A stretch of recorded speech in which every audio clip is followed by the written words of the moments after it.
घर का झगड़ा पुरुष से होता है। मैं केवल यहाँ दोनों को ये निवेदन करूंगा कि यदि पुरुष झगड़ा शुरू करता है तो जब आपको पता है कि मेरे पति की ओर से झगड़ा होता है तो फिर आप उस झगड़े की आग में घी क्यों डालती हो? आग तभी भड़कती है जब उसमें घी, यदि घी नहीं होगा तो आग बुझ जाएगी। यदि पति आग लगा रहा है तो पत्नी को चुप रहना चाहिए। आप चुप रहेंगी, झगड़ा शुरू तो होगा पर आगे बढ़ेगा नहीं, खत्म हो जाएगा। और यदि स्त्री आग लगा रही है, स्त्री झगड़ा कर रही है, तो पुरुष को समझदारी का परिचय देना होगा, आपको चुप रहना होगा। यदि गृहस्थी को बचाना है तो दो में से एक को समझदार होना ही पड़ेगा। दोनों मूर्ख हो गए तब तो गृहस्थी चल ही नहीं सकती। चलेगी बताइए? इसलिए दो में एक को समझदार होना चाहिए। इसलिए या स्त्री समझदारी का परिचय दे या पुरुष समझदारी का परिचय दे। ज्यादा बोलने से विवाद होता है। गृहस्थों में आप बहुत गंभीरता से विचार करेंगे तो आप इस नतीजे पर पहुंचेंगे कि ज्यादा बोलने से विवाद होता। ज्यादा ना बोला करिए और रिश्तेदारों से भी ज्यादा बातें ना किया करिए। और एक चीज और बताऊं, पति और पत्नी दोनों को अपने घर का भेद कितना भी खासम खास हो, कोई हो, तुम्हारा अपना ही क्यों ना हो, घर के भेद कभी किसी से नहीं कहने चाहिए। घर की बातें, आजकल स्त्रियां पति पत्नी में जरा सा विवाद हुआ जाके पड़ोसन से कह आती हो, तुम तो कल पति पत्नी मिलके एक हो जाओगी, पर पड़ोसन को तो तुम्हारी औकात पता चल ही गई ना। वो तो सदा ताने हमसे न ज्यादा झाड़ो, हम जानते तुम्हारे पति को, हम जानते हैं तुम्हें, तुमने क्योंकि बोल दिया था।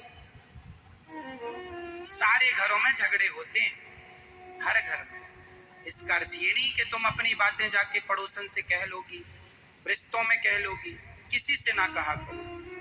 अपनी घर की बातें, घर के आप लोग अपनी समझदारी से अपने रिश्तों को ठीक करिए। और तलाक देना और लेना ये किसी भी समस्या का समाधान नहीं। तलाक लेके क्या करोगे? माँ बाप के घर बैठोगी, बेटियों से मेरा सवाल है, तलाक लेके कहाँ जाओगी? अपनी मम्मी के घर बैठोगी कब तक? मम्मी जब तक जिंदा है तब तक तुम्हारा सम्मान है। माँ मर जाएगी फिर तुम्हारी भौजाई तुम्हें सम्मान करेगी? सम्मान भी देखो, एक दिन जाओ, 2 दिन जाओ तो सम्मान होता है। घर पे ही पड़े रहो किसी के तो सम्मान नहीं होता। बोलो हाँ या ना? साल में एक बार के लिए घर में भाभी आ जाए, भौजाई आ जाए, ननंद आ जाए तो भाभी भी सम्मान, आओ दीदी, आओ दीदी, आओ बहन। और 2-4 महीने के लिए बोल दे जाऊंगी नहीं तो टेंशन हो जाती, यही खाएगी। कुल मिला के बात ये है, मैं सारी यहाँ बेटियों से बात करना चाहता हूँ, बहुओं से। कई बार बहुएं अपनी माँ के कहने से अपने पति को छोड़ देती। माँ ने कहा तेरी ससुराल अच्छी नहीं है, पति लड़ता रहता, आजा, हम जिंदा हैं, हम तेरा पेट भरेंगे। ये मम्मियों को पता नहीं कब अक्ल आएगी। बेटियां बताओ, आपसे सवाल है, बेटी अपने पति के साथ सुखी रह सकती है कि अपनी माँ के साथ? ज्यादा सुख उसे माँ दे सकती है या उसका पति? जोर से। एक स्त्री का माँ के साथ रहना उचित है या खुद के पति के साथ रहना जायज है? कहाँ रहना चाहिए? बोलो मेरी माँ। अरे सिर ना हिलाओ, बोलो मेरी माँ। किसके साथ? नहीं निकल रही आवाज। किसके साथ? माँ के साथ, पति के साथ। हर स्त्री की भलाई पति के साथ रहने में है, ना कि माँ के साथ रहने में। तुम पति को छोड़ के माँ के साथ, तुम्हें ज्यादा अपनी माँ की गर्मी है ना कि मेरी माँ, मेरे मायके में तो सब कुछ है। हम कोई भीख थोड़ी मांगते थे, हम तो 56 भोग खाते थे। तो तुम्हें भी 56 भोग तब तक ही मिलेंगे जब तक माँ जिंदा है। माँ मर जाएगी, कुत्तों सी जिंदगी जीना पड़ेगा। हाँ या ना? फिर इसलिए अपनी भलाई चाहती हो तो अपने पति की बात मानो, अपनी माँ की नहीं। जिन जिन बेटियों ने अपनी माँ की बात मानी, शादी के बाद उनका घर उजड़ा है। शादी के बाद लड़की को अपने पति की बात माननी चाहिए। यदि अपने माँ बाप की बात मानेगी तो मैं लिख के दे दूंगा स्टाम्प पेपर में, जो लड़की अपने माँ बाप की बात मानेगी उसका घर कभी बस ही नहीं सकता, चाहे वो कितनी भी समझदार क्यों ना हो। माँ बाप के हिसाब से घरों में बाग नहीं लगेगा, आग लगेगी। इसका एक जीता जागता मैं उदाहरण दे सकता हूं आपको, कहो तो दे दूं?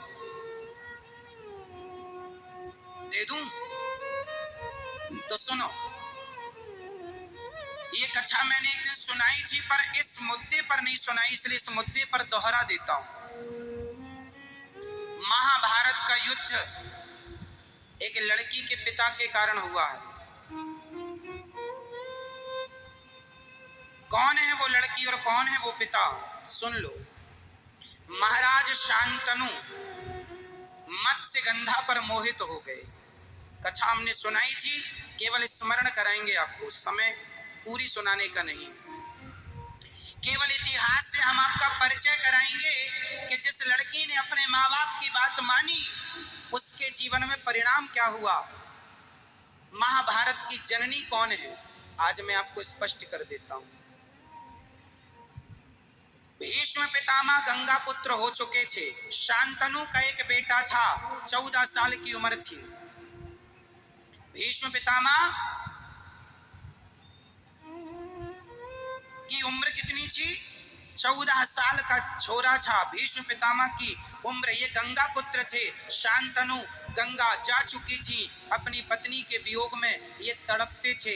एक दिन एक महिला इन्हें मिल गई, बड़ी सुंदर थी, उनसे विवाह करने का मन हुआ। उसका नाम था सत्यवती।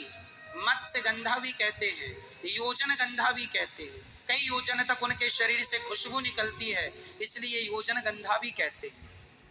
ठीक है, मछली की गंध आती थी इसलिए मत्स्यगंधा भी कहते हैं। सत्यवती नाम है। सत्यवती एक केवट की बेटी थी, कथा हमने उस दिन विस्तार से सुनाई थी।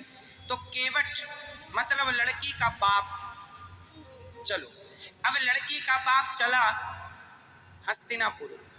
हस्तिनापुर में महाराज शांतनु राजा थे। शांतनु तो अंदर थे। भेंट हो गई भीष्म पितामह से। उस समय भीष्म पितामह की उम्र कितनी थी? 14 साल के बच्चे से भेंट हो गई। तो जो लड़की का पिता मतलब मत्स्यगंधा का, सत्यवती के पिता जो केवट थे, उन्होंने कहा, एक लड़की के बाप की दास्ता कह रहा हूं। उस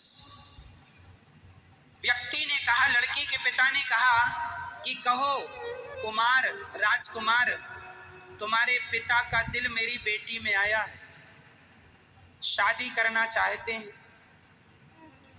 तो राजकुमार ने कहा, भीष्म पितामह ने कहा, जब मेरे पिता का निर्णय है और आपका निर्णय है तो आप देख लो। तो लड़की के पिता ने कहा कि मैं शादी तो कर दूंगा पर मेरी बेटी तो इस घर में नौकरानी बन के रहेगी। क्यों क्यों नौकरानी बनेगी? भीष्म पितामह ने पूछा। तो लड़की के पिता ने कहा, आप तो राजा के पहले बेटे हो, राजा तो आप ही बनोगे और हमारी बेटी का जो बेटा होगा उसकी तो कोई पूछ नहीं होगी। तो भीष्म पितामह ने तुरंत प्रतिज्ञा की, मेरे पिता की खुशी यदि इस महिला से है तो मैं आपको वचन देता हूं कि मैं कभी विवाह नहीं करूंगा, मैं कभी विवाह नहीं करूंगा।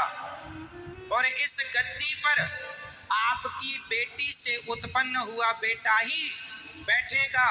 ये देवताओं को साक्षी मानकर 14 साल के बेटे ने प्रतिज्ञा कर ली। इसी का नाम है भीष्म प्रतिज्ञा। अब सुनो क्या करती हैं आप। सबसे बड़ी गलती करती आप सबसे बड़ी गलती ये करती हैं कि जब आपको पता चलता है कि आपके पति का किसी महिला से चक्कर है तो आप तुरंत अपना सामान बांधती हैं और अपने मायके चली जाती हैं। अपनी माँ से बताती हैं। क्या होगा? माँ समस्या का समाधान नहीं कर सकती। तुम्हारा पति है, रास्ता भटक गया है तो तुम पत्नी का तुम्हारा धर्म है कि उसे सही रास्ते पर लाना है। तुम चली जाओगी तो वो तो और आजाद हो जाएगा। इसलिए उस समय तुम्हें अपनी माँ के पास नहीं, अपने पति के पास रहना है और उस महिला के पास जा करके उसे सबक सिखाना है। समझाओ प्यार से, बातों से माने तो बातें, कोर्ट कचहरी से माने तो वो, नहीं तो लातें कहाँ चली गई। ठीक है मेरी माँ। तो आपके रिश्तों में कभी ऐसी आग लगे तो आपको क्या निर्णय लेना चाहिए? क्या हमेशा अपने पति को बचाएंगे आप, और यदि पत्नी किसी पुरुष के चक्कर में पड़ जाए तो पति उससे बचाए। पति और पत्नी एक दूसरे के रक्षक हैं। एक दूसरे की क्या है? क्या है? क्या है मेरी माँ? पूरक, रक्षक। इसलिए कभी आपका पति एक तो रास्ता ना भटके, यही अच्छा है, पर रास्ता भटके तो आप तुरंत अपने पति कुछ भी कहे पर आपको उस महिला को सबक सिखाना चाहिए। यदि हर स्त्री अपने पति के लिए उन महिलाओं को सबक सिखाने लगी तो समाज की महिलाएं डर जाएंगी कि यदि हमने इसका घर बिगाड़ा तो हमारी बदनामी होगी, जमाना हमें क्या कहेगा। आप तो गलती ये करती हैं कि आप उठाए झोला मायके चली गई, यहाँ पति उसके संग मौज करता रहा और तुमने तलाक ले लिया, तलाक लेके घर बैठ गई। इससे तुम्हें क्या मिला?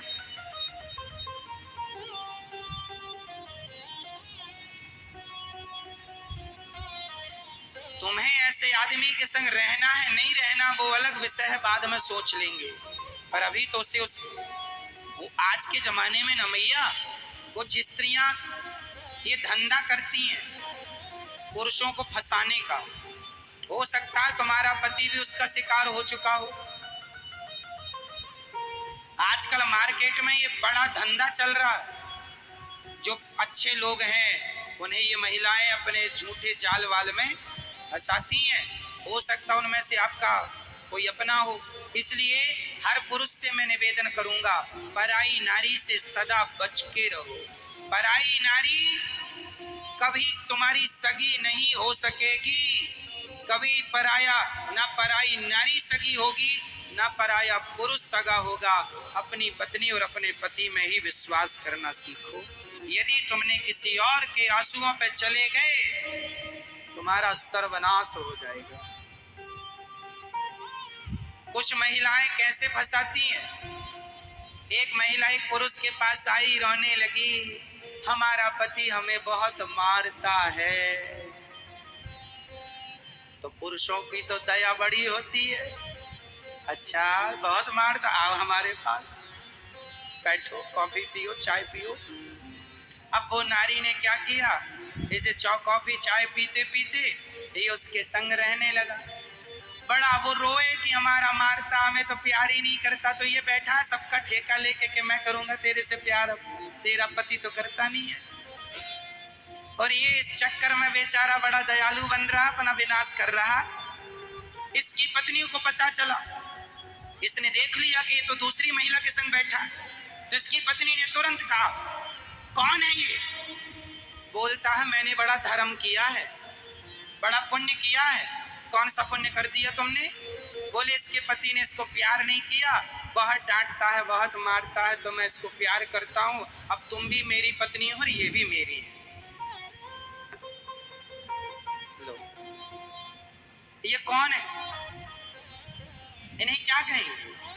क्या यही गृहस्थ जीवन का धर्म है? रोते हुए की मदद करना आप उससे उसके बदले में उसका चरित्र मांग लें, ये बहुत बुरी बात है कि तेरी मदद मैं चरित्र के बदले करूंगा या करूंगी।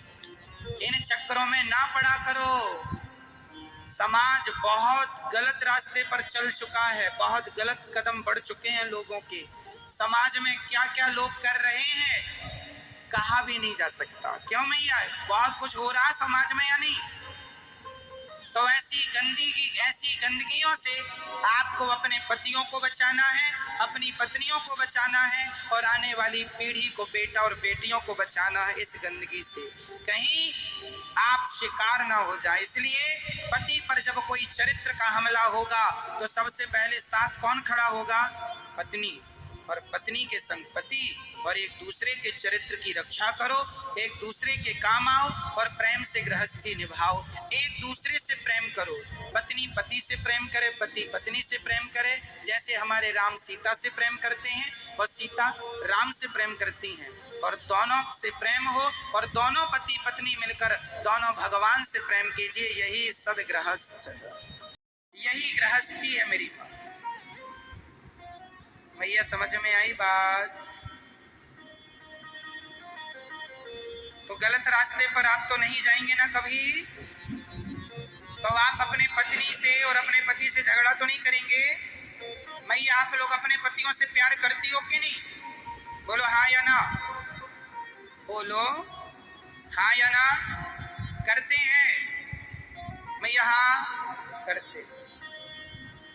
तो आपका पति आपसे प्यार करता है कि नहीं? चलो आप तो करती हो अपने पति से, पति करता है कि नहीं?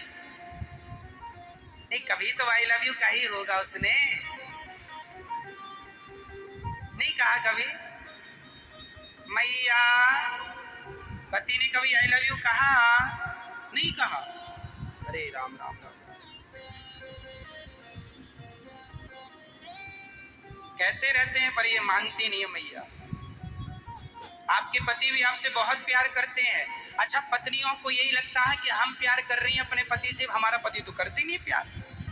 100 में से 95 पत्नियों को यही लगता है कि हमारा पति हमसे प्यार नहीं करता। अब पति बेचारा क्या छाती फाड़ के दिखा दे कि हम तो उनसे प्यार करते हैं? कह ही तो सकता है, छाती तो ना तुम फाड़ सकती हो ना पति फाड़ सकता है।